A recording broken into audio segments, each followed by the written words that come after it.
Good morning, Amy. Just moments ago, I was inside of the building here at UCLA in Westwood, just surveying the area. There's about 200 local and state leaders gathering here to discuss the issue of homelessness. The mayor herself expected to talk in about a half hour. Just a short time ago, I was checking. She is not here, but by all indications, it appears now from our live picture that it appears that the mayor herself is in fact arriving. You can see here from our live picture, Mayor Karen Bass just now exiting the SUV, arriving for this summit here, which is really to tackle the issue of homelessness. Good morning, Madam Mayor.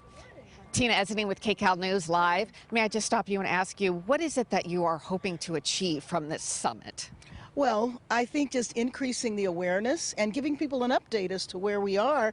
And I certainly want to tell everybody about the memorandum that we signed yesterday with the White House to bring extra support and resources to Los Angeles. It's a big deal. LA is one of 5 cities that's been selected to work with the White House. That's right. And the Council on Homelessness. That's right. Local and leaders here, as well as the mayor from Sacramento, also experiencing a homeless problem. Yes. Do you hope collaboration with another city that has this big of a problem as well will hope to bring some answers today? Well, absolutely. And ironically, you know, Darrell Steinberg and I served as leaders in the state legislature. He was the president of the Senate. I was Speaker of the Assembly. So we have a long history together. As a matter of fact, just 2 days ago, we were in Sacramento lobbying the governor to make sure that the homelessness money stayed in the budget, even though we have budget challenges.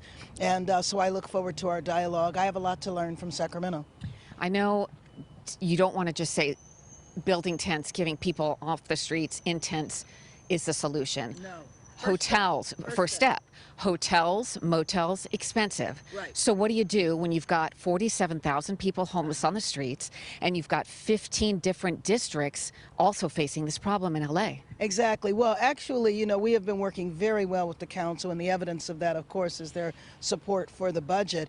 So we've used motels and hotels right now, but it's our goal is to come up with a much cheaper, more cost-effective way of housing people. And so motels right now, but you know, we're also moving to purchase some of the motels and hotels and also to use master leasing of motels. That brings down the cost. But ultimately, we have to come up with permanent interim housing, if that makes sense. It does. Because I have fast forwarded the building.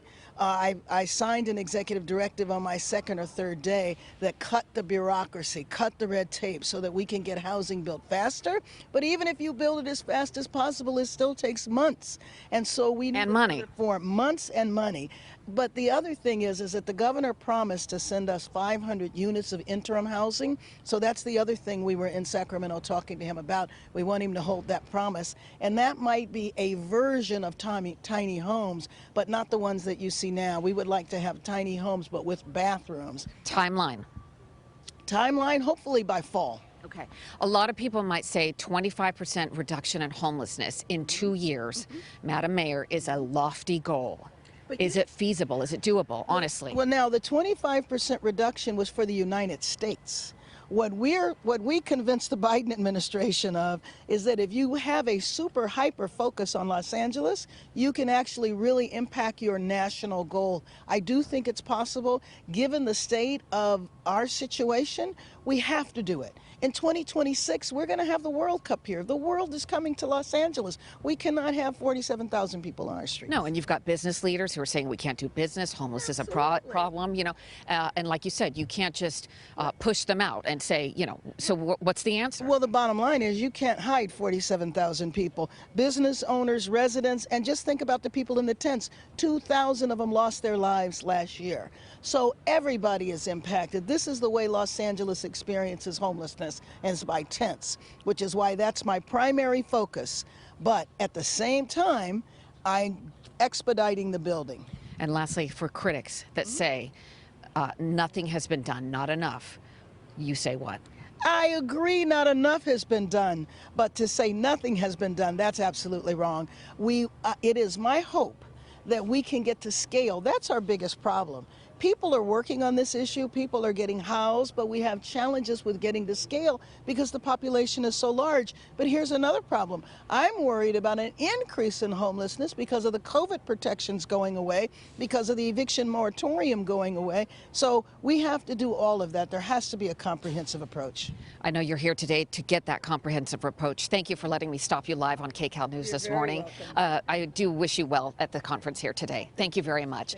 Okay, so you just heard live on KCAL News, Madam Mayor here, essentially saying the issue here is to come up with a solution. As I mentioned at the beginning of this live report, some 200 local and federal leaders here in Westwood at UCLA with the goal of trying to come up with some type of plan, open up the dialogue. We've heard so much talk coming not only during the election and during the campaign, but now also during the administration, trying to tackle a crisis that's not only hit Los Angeles, but countrywide. Reporting live from UCLA this morning, I'm Tena Ezzeddine. Amy, back over to you. All right, Tina, great job out there.